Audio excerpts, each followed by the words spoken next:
All right, Good. perfect. Well, thanks everybody for coming. We may have a couple more people jump on late, but that's okay. We'll take care of that. But my name is Steve Case. I am a senior admissions counselor here at Western Michigan University. We do appreciate you attending this session today with Anthony Helms. He is our interim associate dean and director of the Lee Honors College. Hopefully I didn't butcher that, Anthony. I can never remember people's titles. Nope, I've been called worse and my title's way too long. I actually have, I think, the longest title at Western's campus. So that's kind of my unofficial claim to fame. Nice. I'm yeah, just jealous of the beard. That's fantastic. Thanks. I appreciate it. But I appreciate everybody coming today. Like I said earlier, I think these sessions has been going pretty well. We've had some good feedback. Anthony has dropped some very helpful links in the chat for all of you if you wanted to copy those. And again, as I said, all of these sessions are being recorded. Myself, Liz, and Madeline are also on the call. We're going to be answering some chat questions if you have any, or presenting them to Anthony at the end of the session. So feel free to ask any questions during the event in the chat. We'd be happy to help. But with that, I will kick it over to Anthony, and it's all yours. Excellent. Thank you all very much. Looking forward to spending some time with you this afternoon. I'm very biased about these sessions because I was a transfer student and I did transfer into the Honors College at Western. So, first and foremost, one of the things I like to start with is that we are very pro information. So we really want the students, if they're interested at all, to joining us.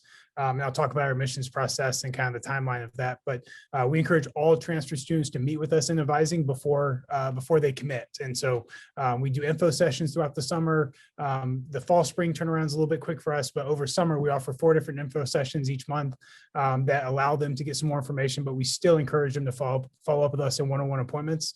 We want the students to know exactly what honors education looks like for them with their program, with the credit they're coming in with. So that way we can make sure that this makes sense for everybody involved. And so when this is done correctly, when it's done the way we've designed it, this does not add any time to a university graduation. They should be graduating from the university at the same time that they graduate from the Lee Honors College. As Steve mentioned, I did toss some links in there. It's got our main page, our new students page, which is really focused on admissions, next steps, that kind of thing. The advising link where they can schedule appointments with myself, Katie Fox or Carrie Harvey, our 3 advisors here, and then the thesis database. And so I will always come back to the honors thesis as being the quintessential piece of the honors education at Western, but also they all get published. So we have over 2,000 theses dating back to the 1960s that are published here. Some of these things have been downloaded 500,000 times. So these students are doing research with faculty at Western, as well as creative scholarship, depending on their major, that is getting looked at across the world, many, many times in the future after their graduation. They get to submit some of these things. They're getting published in peer-reviewed journals and things like that too. So it does offer a significant benefit to the students. So I'm going to show you a recruitment presentation, talk to you about what the honors education how honors education is designed here at Western Michigan, and then try to answer any questions that you may have about this. Again, the overarching theme is that we really want students to connect with us early and ask questions, right? We want them to make sure that this is a good fit for them. So I'm going to share my screen. They're good? Okay. I really like to, thank you very much. I really like to start with the building. Our building is right in the middle of main campus. If you've been to Western's campus, we're right next to the flagpole. So it's a really easy place, centrally located. I start with the building because it was a gift given to them. It was paid for by the Lees. We've been around since the 60s, but the building was built in 1990. They generously donated more money about 15 years later to make it LEED certified. It's remodeled it a little bit to make it more accessible to students.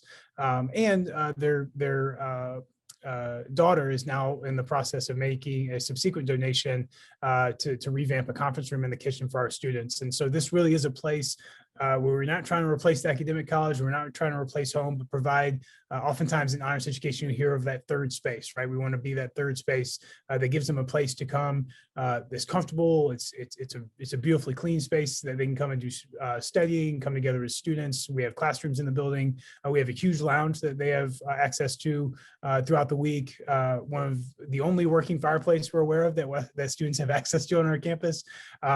We have a full kitchen that, again, I mentioned is going to be remodeled before the fall semester, but it has everything the students would need to prepare a meal or a snack. We have free coffee, tea, and hot chocolate. We have lots of benefits for our students, but if we ever took away the free coffee, tea, and hot chocolate, we'd have a rebellion. And so we really want the students to use this space as much as possible. If we ever are using the facility for hosting an event or anything like that, we make sure that the students always have overflow spaces they can go to within the building to make sure that it's always centered around their use first. This is where our revising and administrative offices are located. I'm in the building now.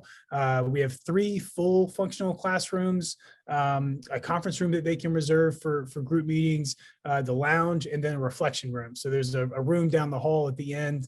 It's got some nice aesthetics. There's a water sculpture outside, but it gives the students a place where they're not allowed to take electronics. They can reserve it for 15 to 20 minutes at a time, and they can go do Tai Chi, yoga, pray, meditate, recenter, take away from some of that stress, anxiety that can come with college. And so that's the building. Again, we're about to do a pretty significant renovation to the outside of it, but the location, I think, is pretty valuable to a lot of students. For a lot of the arts and sciences majors, they can throw a rock from my building and hit most of their classes. And so it's a good location right in the middle.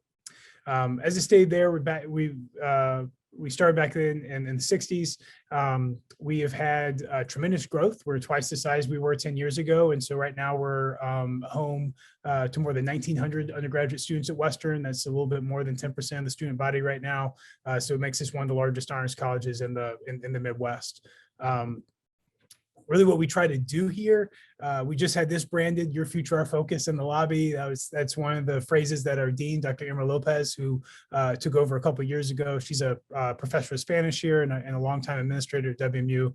But she really kind of rebranded the college with really putting as much emphasis as possible in just the student life, student experience, and student support. And that's kind of our guiding principle as we come into work every day. The second bullet point is the other thing she tells our students is that it's really our job as staff and our faculty to help the students show the world what they can do rather than just what they know. One of the themes that you're going to pick up on this presentation is a lot of what we do is application based. What are you doing with that information as opposed to can you memorize it, right, and regurgitate it? So we are a distinctive community based off drive, grit, engagement, and success. The drive, we self-select for that. Usually students don't make it to applying for the Honors College or being admitted to the Honors College without some drive. The grit's something we work with them on consistently through our programming, through our coursework. We really want students to be prepared to face adversity in college and to expect it. We always tell them if they graduate for your students, if they graduate in 2 years with us and they didn't sweat a little bit, they did it wrong, and they should be really upset with both themselves and with us, right? So we want them to acknowledge the fact that they're going to face some adversity. This is a time for growth in college, and we want them to take advantage of that. As far as engagement, that's what we're looking for in our student body. Students always ask, well, what makes a good honor student? We'll never go to our colleagues on campus and say we have the smartest students on campus. We will go every day and tell them we have the most engaged. Our students as honor students are more likely to hold multiple student memberships in organizations across our campus, be more likely to lead one of those organizations, much more likely to double major. Our students are twice as likely to go to grad school right away as non-honors Broncos. Any given year, about 10% of the university is studying abroad. 40% of those are honor students. And so we are looking for people who are trying to maximize that time that they have. And when we define that success for them, we really push them. Even transfer students, they're coming in with lots of college experience. They do really well with us, right? They're coming in prepared. They know what to expect from a college experience, but we really still challenge them to make the most out of this, to tell them this is the last 2 or 4 4 years that the world's ever going to give them just to selfishly invest in themselves. So as a former transfer student, I kind of am drawn to them and I talk to them a lot, and I'll still encourage them. Like, I know you're working. I know you have all this experience. I know you may have done this at a different institution. All of those things are true and fair, right? But we still want you to maximize the time that you have left, pursuing that bachelor's degree by going to programming, by doing study abroad, by doing internships, as well as the Stay in the States program, which I'll talk about later. That's the best thing we do as a college. We really try to be an extra layer of support and advocacy for our students, not just another list of requirements. And so with that, I'm going to skip forward a little bit so we can talk about requirements, so we can talk a little bit more about timeline, and then I'll come back to the student experience.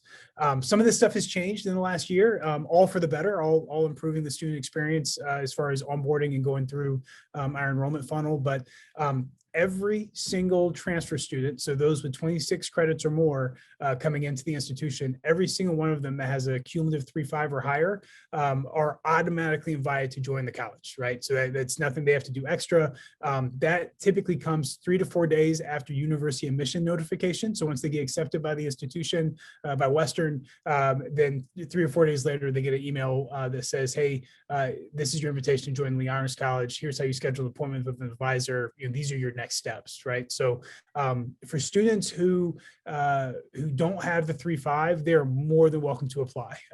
One of the links I sent you is a future students link. You can link to the application right off that. We process applications 52 weeks a year. And so out of the 30 or 40 students that have applied for admission in the last 4 years, all but 2 have graduated. So, I mean, they do well with us. It's not surprising that a good predicting factor in whether you do well in the honors college is if you want to be in the honors college enough to do an application, right? And so they typically do well with us. So especially those students who are in that 3.2, 3.3, 3.4, they need to apply. They need to be in with us. Once they're in, we have a new process called mandatory transfer advising that we do. For the past 10 years, the Honors College has had the longest running mandatory advising program for first-year students, and we've abbreviated that process and started requiring transfer students to do it with fall 21. So moving forward, they'll all be asked to do that. It's not only an online module. One of our advisors is awesome, and she's doing instructional design for a master's degree. And so she's really kind of gamified the whole process. It used to be showing up and listening to me talk for 45 minutes. And it's a much better process now that the students can do in their own pace, their own time. They can log in and out of it. But they're all required to do that before they're allowed to register for the next semester. And so it teaches them how advising works at Western. Some of us were lucky to have 4 Western advisors when they were doing our degree here, especially as honors. You typically have 2 or 3 different advisors within different units. It teaches them how to navigate that. It teaches them how to register, teaches them how to find honors courses, how to stay in good standing with us, how to start a thesis. And then it has a whole bunch of other stuff that we've tossed in over the years. Between myself, Katie, and Carrie, the 3 advisors in the office, we have more than 45 years of experience working just with Western students. And so we've kind of cobbled together a bunch of, hey, I wish somebody had told me this, right, when I was starting Western. But it's not a huge burden to them. On average, it takes them about 35 minutes to complete. So it gives them a lot of good information in a reasonable amount of time. As far as the graduation requirements goes, we do not ask transfer students to do the same thing that we ask a first-year student to do. So we prorate those requirements down. Transfer students are asked to do 15, 12, or 9 total honors credits before graduation, depending on how much credit they come in with. And then 2 of those credits are research related, how to start an honors thesis, how to finish an honors thesis, and the rest of them should be better, smaller versions of the courses they're already required to take. And that's what I meant earlier when I said this stuff shouldn't add time, especially if they talk with us before accepting the invitation, because we'll lay all this stuff out for them. These courses are meant to be, again, smaller sections, honors only sections that these students have access to for their major, their minor, or WMU essential studies requirements, the new general education system at WMU. And so we have overlap in every single major and minor across our campus, as well as 2 to 3 courses every semester that meet WMU essential studies requirements. And so again, this is a double dipping of credit, not a adding on or an additional credit, for honors education. So that's prorated down. All students do 20 hours of service a year. That's uniform, whether you're transfer or not. The If you come in halfway through the year, we just admitted 53 transfer students for this spring. If you come in halfway through the year, then they are cut in half, so 10 hours. They have to attend 2 events. First years have to do 6 over the first 2 years. Transfer students just have to do 2 during their first year in the college. They have to maintain a 3.5 GPA to graduate from the honors college. They go through warning, probation, and then dismissal. So it takes a full 1.5 years to be eligible for dismissal. So our goal is to support them, especially if they have like a difficult transition year. That happens a lot, right? So we want to make sure they feel supported, and try to get them back to that academic success, not just kick them out because they have a bad term. We only care about that cumulative body of work. And then they do the thesis of some piece of undergraduate research or creative scholarship before graduation. So again, credits, some annual stuff, events to attend the first year, and then some service each year that you're in the college. All the service that they do through a student organization or through any nonprofit in Kalamazoo, we have a whole list on our website for them. Any nonprofit in Kalamazoo is automatically pre-approved for that service requirement. So they don't have to do stuff just that we organize, even though we will do that. They're welcome to find their own passion to volunteer with. So those are how to get in and how to finish. If your students have questions about those, some of the highlights I mentioned earlier were pretty big. We have over 1,900 students, well represented across all Western's academic colleges of majors and minors. Several high-tech classrooms in the building, the centrally located facility. This next point is really important. I mentioned earlier that these are overlapping and double dipping of courses. There's a couple important things about our courses that make us a little bit different than some of our competitors. One, we offer a lot of them. We have 40 to 50 courses every fall and spring semester. These courses are not harder. There's not an extra paper. There's not extra lab time attached to them. These are meant to separate honors students out from the general population, allow them to have a smaller faculty to student ratio within those classrooms, have a lot more application-based learning. A really good example of this is it was many years ago, but my best education experience of my life took place in an honors classroom in this building. And I remember the very first day I was going into my last semester as a senior. And the very first day, the professor said, "Hey, this is a Tuesday, Thursday class. I don't ever want to see you on Thursdays. You're not allowed to come to the classroom on Thursdays." And I remember thinking immediately, like, this is a great senior year, looking forward to it. But then he followed that up with, I've arranged relationships with 4 different community partners. We're going to organize that way. You're going to pick one of these, and then all the time that you were supposed to be in here for classes, you're going to spend there, right? You're going to go out with this. And I remember going into these organizations, and all I had to do was say, I'm with Dr. Light's class, and the red carpet just rolled out, right? And so we give our instructors supplemental grants, so $500 a semester to bring in guest speakers. We have 2 vans they have access to take them on field trips, get them outside the classroom. And most importantly, when you ask our faculty what makes honors classes different, they'll tell you the students do. I'm in there with a bunch of highly motivated students who did the reading. I don't have to regurgitate the lecture notes I sent them the night before. They did that. So now I get to say, okay, you read the content. Here's how I use that content every day in the business world, every day in my research, every day within the creative world of fine arts, right? So it's really about the application of that knowledge and what they get to do with that information, as opposed to just adding a bunch of extra content into the course. The learning outcomes don't change. The learning outcomes between a non-honors section and an honors section are the exact same. The delivery by which those learning outcomes are accomplished is very different. And all of our stuff is capped at 10, 20, or 25 students. We have honors classes regularly that are at the 10, 11, 12 students. And that's a really unique opportunity for students, especially when they're taking some of those gen ed level requirements, right? They're typically in those bigger sections. It's a big advantage to them. And then priority registration, honors students register first all the way through. Again, if the students as transfers reply to our invitation early, meet with advising early, they can access that to get ahead of the other folks that will come in later. A couple things about the thesis and the sense of community we try to build. The thesis is the one thing I'll come back to as a differentiator. I'd love to say that our students are statistically more successful than non-honors Broncos because of the excellent advising they get, because of the classrooms and the beautiful building they have, but it really comes down to the honors thesis. It is the most significant project that they'll take on. Your students will deal with time constraints, right? Because they're coming in as transfers. A lot of them feel like they can't do it. That's not actually the case, but a lot of them feel like, oh, I've only got 1.5 years to 2.5 years left. I don't know if I can do all this stuff. They can. What we ask them to do for their thesis is to think about a project that will help them articulate their value for their next step, their preparedness for their next step after graduation. So I always use the example of Dio. Dio is the gentleman you see here on the left. He, as you can see by all the colors he's wearing, he did about every single thing an undergraduate could as an aviation management major at our campus.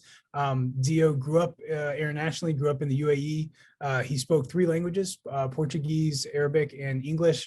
And he was in aviation management before the apocalypse. And so like there was this huge demand, right, for aviation. In short, Dio is going to get a job. And so Dio and I traveled on the Stay in the States program, which I'll talk to you about next. We drove halfway around Texas together, and he happened to ride shotgun most of the time. So I talked to him a lot, and he said, listen, Anthony, I got 2 years. I'm going to get a job. I mean, heck, he was having offers at that time. He said, so, why would I do a thesis? And I was like, that's a great point, right? Like your next step is pretty secure. So why don't you write a thesis for the job or the promotion you're going to want 3 to 5 years into your career? And fortunately, he did that, right? He wrote a very high level, he's aviation management, right? So he wrote a very high level operational analysis thesis project that compared how Paris, France airports operates versus Chicago O'Hare, why it worked that way, what type of cultural considerations, federal regulations within the 2 countries, how all this stuff played out, why these operations differ, and why they probably make sense, right, for each of their facilities. And he did exactly what he was told to do, right? He walks into his job interview at London Heathrow as a graduate. He slides the thesis across the table, said, here's the URL for it, but here's a copy for yourself. This is why I need to be on your radar, not just for this job, which I can't wait to take and learn and grow with you. But this is why I want to be on your radar for future opportunities, because I want to increase my scope of influence within the aviation industry. And this shows you an example of how I can move that forward, right? He got promoted within 2 years, right? And they brought up that honors thesis plug that he made in his initial interview in his promotional interview, and now he's a supervisor at the Heathrow Airport. So, we really work with them on what they can find value in. It's no fun doing a thesis you're not interested in. It's no fun trying to talk a student into doing a thesis they're not interested in. So we really help them find topics that are of value, and then all of them are mentored by an expert faculty member at WMU. As y'all know, there's only a handful of us as Carnegie level research institutions in the state. Western's one of 5, and so all the faculty, all the full-time faculty they work with are doing research, and so they can either come up with a project of their own design, or they can support faculty with their ongoing research projects for their honors thesis. It's really up to them what they think they're going to find the most value in, and we'll make sure they get faculty support. Some of the more fun things, again, all these things get published. That's the link I gave you in the chat. We can pay them. We give out 15-ish $3,000 scholarships a year for students to help complete their honors thesis. So they literally can get paid a stipend to do this work, help them reduce some maybe other work hours that they're doing over the summers of their junior and senior years. So they can focus on this. The laureate, which you see there, is the self-published journal that the Honors College produces of creative works among our students. And so the editor of the laureate that's their thesis project. They're an English major, and they'll edit the laureate, but this is a great way for students to get publications, even if it's not in their major, right? They do poetry on the side, and this is a great way for them to get publications as a creative while they're a student with us. So I always go back to thesis. I take all the thesis advising appointments in the college. If students ever have questions about that, please send them to me. Happy to talk to them as early as they would like about the honors thesis process. As far as sense of community, we've had a longstanding mentor team in our college. These are really successful upper class students, juniors, seniors, that spend time helping students transition to college. A couple years ago, we added one specific for transfers. Transfers typically don't have as much need as the younger students do. So that person typically has a higher mentor to mentee ratio, but it's worked out really, really well, and it's given them a first run resource of students who are in their shoes within the last couple of years. And so we try to hire a transfer student to fulfill that role, and really just give them that, especially that first year of support to transition into the college well. We do lots of programming. The same mentors I just mentioned, they do programming for us. They're organizing a speaker series, a game series, all kinds of fun stuff for the students this semester. But we also have Mix It Up, which is programming every single Thursday night in the Honors College. There's something going on for the students that focuses on some aspect of academic, professional, or social development and engagement. And so again, it changes every week, but it's a really valuable time for us to all come together as a community every single week to do something with the students. I mentioned the lounge and the full kitchen, reflection room, stay in the States. Before I get into that, scholarships, most of our scholarships, most tuition fee scholarships run through the Office of Admissions and are allotted through that first process. We have received some very generous gifts over the last year and a half, typically from one specific donor, Mr. Gilman, that resides in New York, that has given us cash donations to spend directly on students. And so we've been able to split these between 70% tuition scholarships, tuition fee scholarships, and 30% emergency funds. So we're able to help students with unexpected expenses along the way. So that's been a great gift and a wonderful privilege of ours to be able to hand that money out to students in need for the last couple of years. And we're facilitating, nurturing those relationships to keep that moving forward. But that's had a significant impact. We reserve a certain amount of those for transfer students specifically. And so we make sure proportionally that they're getting their fair share of that money as they're getting admitted to the college. So I've teased this a couple times, but stay in the States is the best thing we do. It's courses that run 4 to 5 a year that run somewhere in the continental United States. And so we have jumped over to Hawaii. This picture is actually from Hawaii. We've jumped the border to Canada a couple times. One of our courses actually takes place at the U.S. border in El Paso, Texas, and they travel into Juarez as part of that course. And so these are courses, all of them are 3 credits. They're only available to honors students. Honors students apply for these in September and get admitted to the program that takes place over spring, summer 1 or summer 2. The course lasts 10 to 12 days. The biggest benefit is students pay for the 3 credits of tuition, just like they would any other course.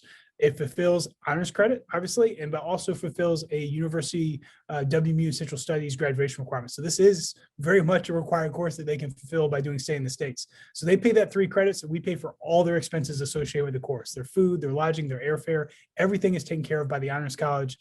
We've been doing this for 8 years now. I've done 9 of these courses, and again, I've said this a lot, but it's the best thing we do. These are just exceptionally well-run courses where the students get the heck out of the classroom and they go travel the country for 10 days with an expert faculty member. Usually a staff person like myself will travel along, will take care of logistics, pay for hotels, do all the driving, right? So literally I'll be driving these vans and the professor's teaching, right, from location to location. And so again, best thing we do. So we've traveled all over the country with this, New York, New Orleans, Silicon Valley a couple of times. As I mentioned, Hawaii, Seattle, Portland. It's a wonderful, wonderful experience. So for this year, we did have to cancel the spring break trip. The spring break trip goes to the Four Corners area of the Southwest, looks at the geography of the desert Southwest, but also the modern ancient Native American culture of the Pueblo or the Anasazi people. And because it goes on so many tribal lands, we could not guarantee that we'd have access to those. So we did have to cancel that because of the Omicron rise. The summer 1 courses that are going this year are the American Experience, which explores the history and experience of Black and African Americans from enslavement to emancipation to the Great Migration North. It focuses a lot on the Underground Railroad and the passages folks took up from the South and into the North. The other one I mentioned goes to El Paso, Texas. That's the U.S. border experience. And so they really try to get a holistic remove politics, remove media, what is actually happening at the borders. They spend time at the border. They spend time working with nonprofit and healthcare partners that work with migrants. They meet with the Border Patrol. They travel into Juarez. They meet with local economists. One of the more impactful things I've learned about this course is that 40% of the economy of Juarez, Mexico, is owned by American companies. So there is a economic situation that requires transition back and forth across the border, right? Just to support communities. So how can we do this better, right? How can we do this safer? The last course that's going this year is the world's most popular college course. It's Walt's Pilgrimage. It travels from Chicago down into Missouri and then out to California, really mapping the life of Walt as an individual, Walt Disney, not as much about the corporation, it really is about his biography. This was written by Dr. Christopher Tremblay. Some of y'all might know him. He's big in the enrollment management sectors within the state of Michigan. He's right now working at the U of M. but he wrote this course for the college. He's an Honors College alum. He's worked for Western several times, and he wrote this course for the Honors College. He's now published it 3 different times in different books: kids books, adults books, travel books. It's all called Walt's Pilgrimage, so you can check that out if you're interested. But again, great course. We'll break 100,000 miles this year with this program, with the 3 courses we still have going for spring and summer. And again, it's a huge benefit to honors students because only they can go on those. The other thing, I'll drop these in chat too once I exit out of the presentation, but we can talk a lot about the benefits of honors education. If you go look at the post-grad success report that Western publishes every year, you can see tangible statistical benefits, right, to being an honors student, being an honors graduate. But the best testimony I can give you all is our students. So Instagram is our most popular social media platform. And again, I'll drop these in the chat, but we profile all of our graduates. It's a great way. The feed's a great way to look at what we're doing every day in the building, in the college with our students, but also again with profiling those graduates, see what they did as students, see who supported them while they're here, and what they're going to do as graduates. That's the absolute best testimony I could give you for the value of honors education at Western. So I'll drop those handles in the chat. I've already put that URL in for the Honors College. And so with that, let me stop sharing and we can revisit questions or just have a conversation. Oh, thanks, Maddie. Appreciate that. What were you referring to, Maddie, when you said that? I was referring to the coffee and hot chocolate. Yeah, right. Yeah, sure. Yeah. I told you we would have a rebellion if we ever took that away. We'd be in a lot of trouble. Here are those social media handles. What questions what all do you have? We try to be as transfer friendly as possible. One of the first decisions I made when I came to the Honors College was to let our articulation agreements expire very intentionally, because we prorate based off of total earned credit, right? And so sometimes articulation agreements, y'all seen those, right? They can have all kinds of weird stuff in there that doesn't make sense after 4 or 5 years. And so we got rid of those. We prorate down based off of total earned credit at time of admission. So they're not really necessary. We're looking for ways to do more at your campuses, whether that's virtual or in person. You can always contact me. I'll put my email in. I'd be happy to go out and chat with your students directly.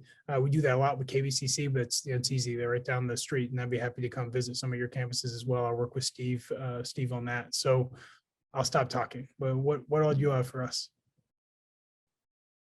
Yeah, please, any questions, if you wanted to unmute and ask them. I mean, obviously, Anthony deals with everything LHC. I always want to say LHS for some reason, but I don't know why.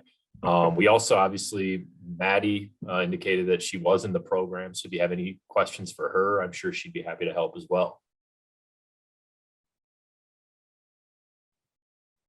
Yeah, Liz, Maddie, Steve, if I missed anything, let me know. Not that I can think of. I mean, you've always been very helpful. Obviously, when student wants to be put in touch, always very responsive. You and anybody in your office has obviously been tremendous. So, but yeah, any questions from anybody at all, we'd love to hear from you.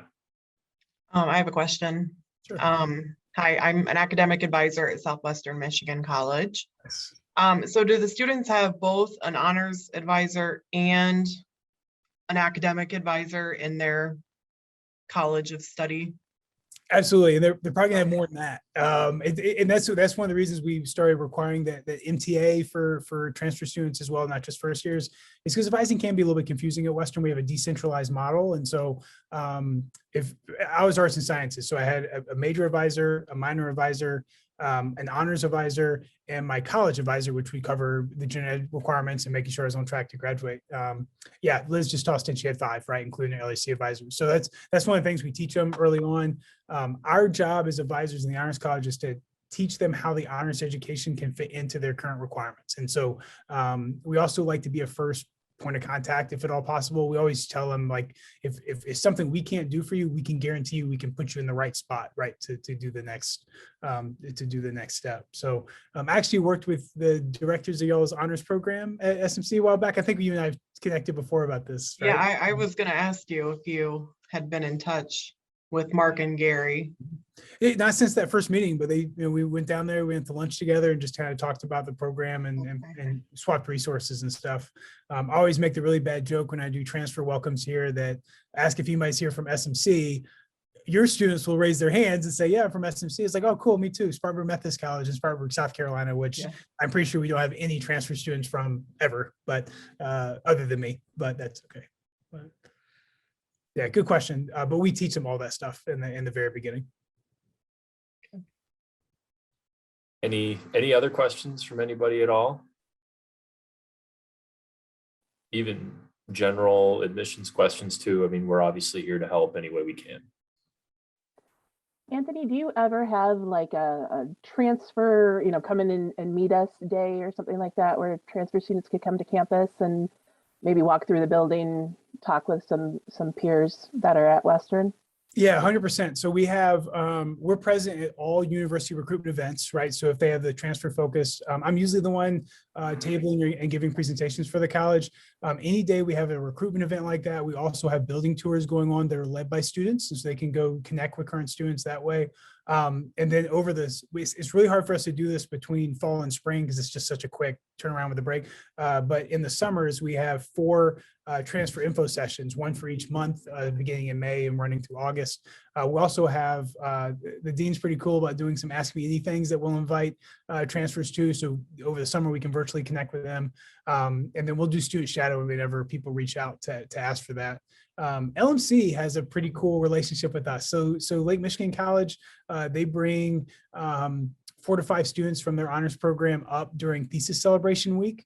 Y'all are all welcome to do the same. In fact, I can give you another invite for this in a minute, but Thesis Celebration Week is the week prior to final exams every fall and spring semester, where we'll have fall maybe 20 and then the spring maybe 30 to 40 students defending their theses publicly.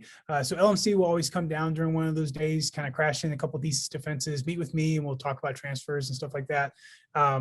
And then starting this year, all of our thesis celebrations starting this spring will also be live streamed out. And so that'd be something too, that if you can get a bunch of transfer students, 3 would be great, right? If you can get 3 or 4 transfer students who are interested in coming to Western and interested in the Honors College, I'd be happy to set up something with you all to meet with them prior to a thesis defense or piggyback after that so they can see what it is.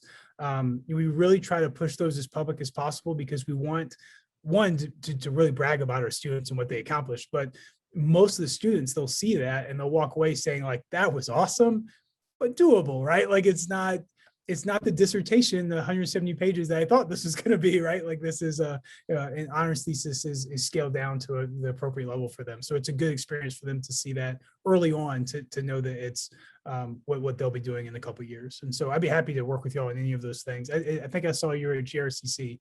I should have mentioned when I started at Western, my first position here was the community college partnership advisor with the College of Education and Human Development. And so for 3 years, I worked almost exclusively with transfer students, and I traveled to probably all of your campuses at some point and did, open advising sessions and things like that. So, and just being a transfer student, right? Like anytime I can reconnect with this population, I'm open. I'd love to do that.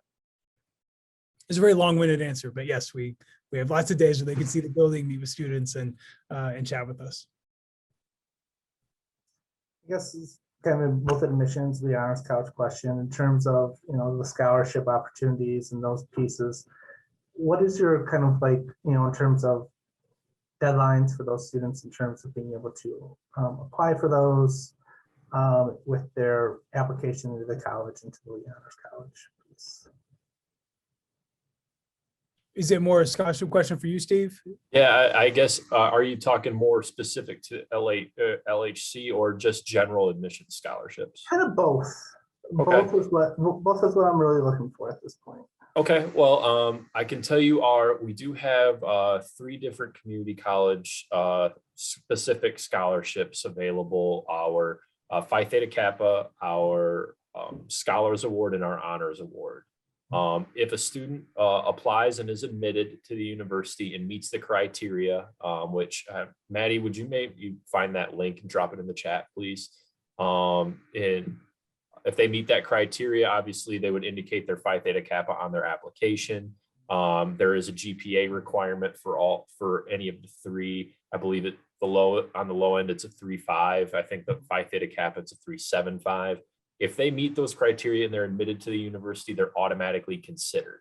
They are competitive scholarships. So we do have a deadline of April 1st. So they would need to be admitted by April 1st to be considered for those scholarships.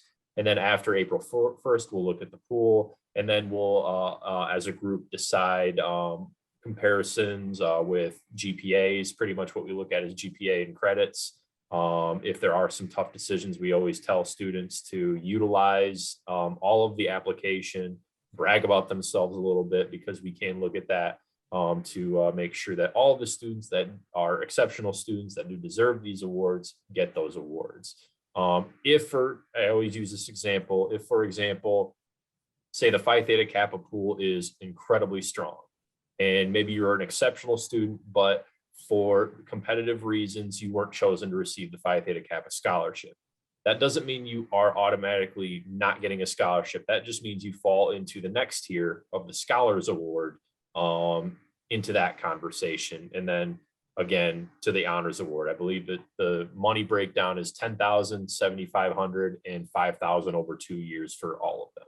So, and then anytime a student is admitted to the university, they have access to our Scholarship Universe database, which they log in with their WMU credentials. They'll be asked several questions about their academics, about their interests, things like that. And based on their answers, the database will pull in different scholarships that they may qualify for and apply for.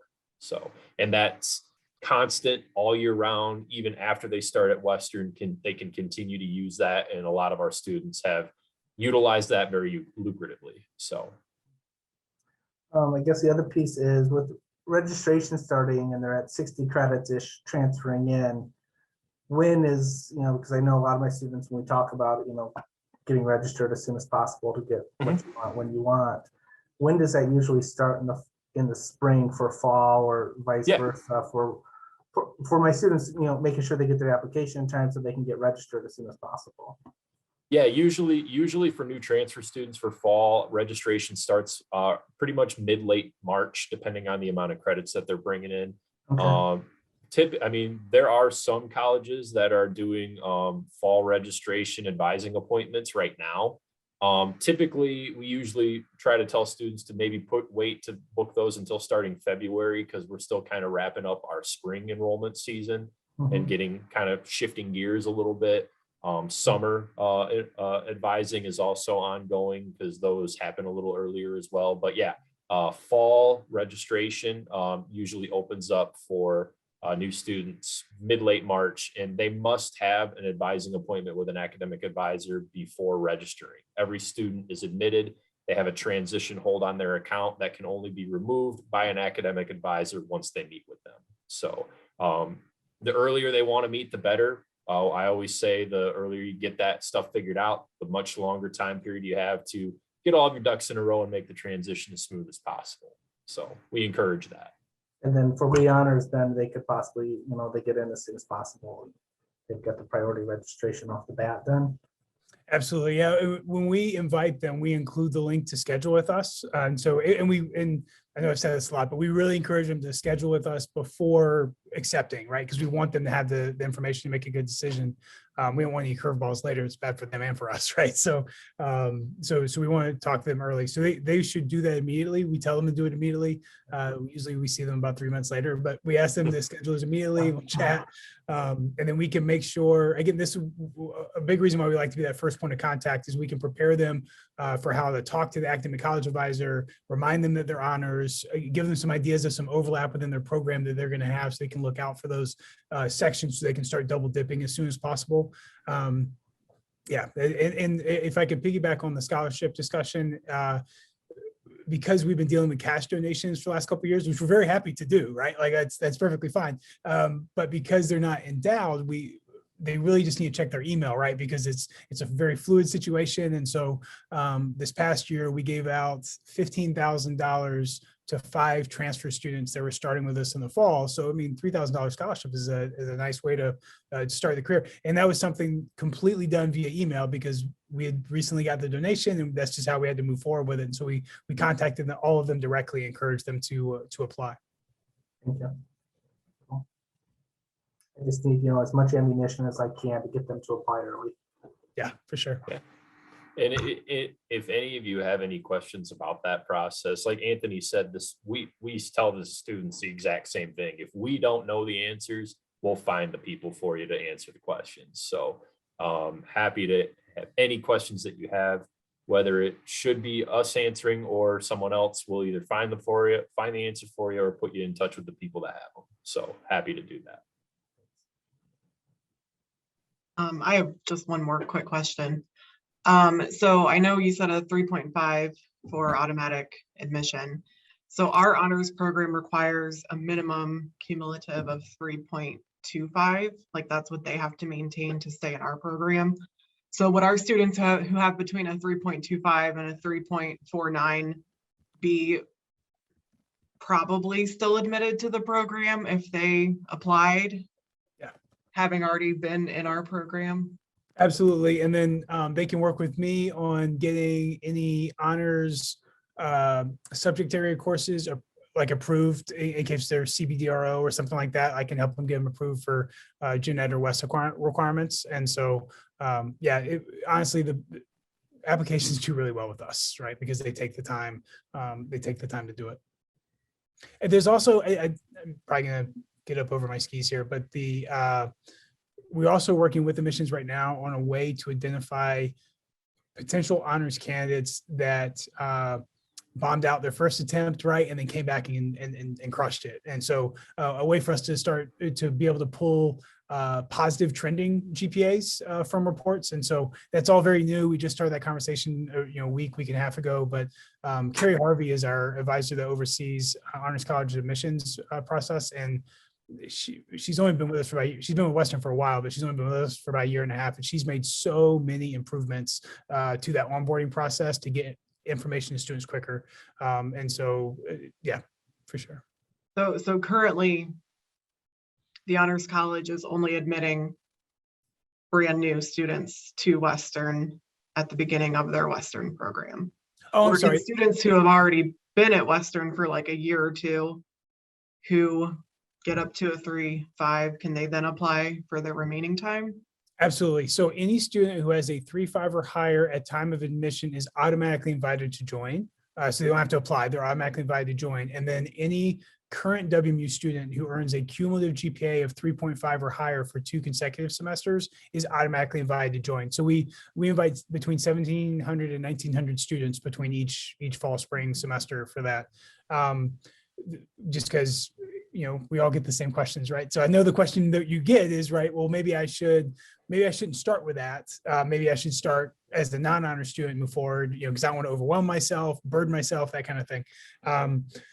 A couple of years ago, we started looking at how our students do academically with us relative to non-honor sections. And so we looked at calculus 1 and 2 and chemistry 1 and 2, the 4 hardest courses students typically take, probably here or anywhere else.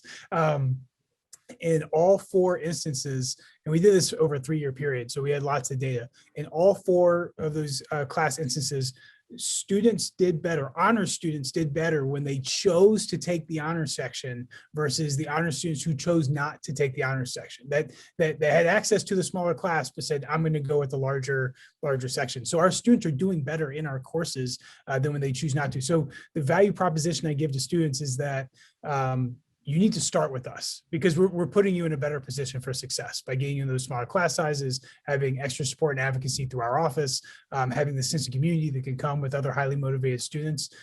It's up to us to prove our value to them, and they can withdraw at any time, right? And so they can withdraw right now, and we'll have them processed out by the time fall starts, right? And so kind of that's the value argument we make them, is that start with us, and then drop if you don't find value in this after a semester. Any other questions? I know we're running up on the 3 o'clock, but I mean, obviously that's not a firm deadline, but we do all want to be respectful of everyone's time. But does anybody have any other questions? All right, Anthony, Maddie, Liz, closing statements, anything? Just give them and talk to us. Honestly, like we really want to talk to students before. I even try to take pressure off of them, the conversation, say, listen, like we're twice the size we were, right? Like 10 years ago, we are not scraping for students, and we want to make sure this is a good fit for both of us, right? And to have this information as early as possible to help them make a good decision.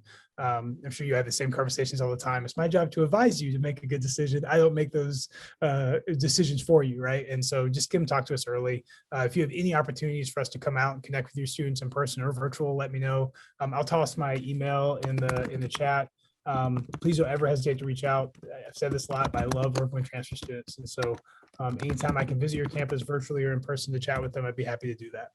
Oh, whoops, same put that everyone. Yep, and Liz just added in the chat that we're always happy to set up one-on-one appointments with students as well. So all of us have that availability to for a student to go to our website and book an appointment with us. That's absolutely an option. Most of our calendars are pretty open, mostly every day, 8 to 5, Monday through Friday, unless there's an event or something. But we're happy to help. Even if you can't find this counselor that's in your territory, that's okay. Whoever is open, we're happy to connect with anybody. So we all have certain schools we work with, but we help everybody here. So we're happy to assist you. Well, there we go. Liz is LMC, SMC, and GRCC. So I'm very biased. If KVCC was in here, you'd be my favorite 4 institutions. My wife's a KVCC alum, so I have to say that. But I spent a lot of time at GRCC when I was in that first position. I actually worked on LMC's campus with the LED completion program for 2 years, and so I was in that in the building back when Western was operating in that facility. So and SMC looks exactly like my SMC in South Carolina, actually. Like, and the first ones to have res halls right in the area, and so. Yeah, anytime I can support y'all are all easy drive. Well, SMC is not easy drive for anybody, but for the rest of you, your campuses are very accessible, and we'd be happy to come out and connect anytime. Perfect. Well, if there's nothing else, like I said, this is being recorded. We will have this up on our website in the coming weeks, and then also get this out to you so you can spread all of the knowledge to all of your staff and faculty. Again, we're happy to help as always. Hopefully, if any of you are signed up for the upcoming sessions, we look forward to seeing you. If you're not, let me know. If you haven't gotten those invites, I can send you another. So appreciate everybody. Have a great rest of your week and good weekend, and we'll look forward to helping you down the road.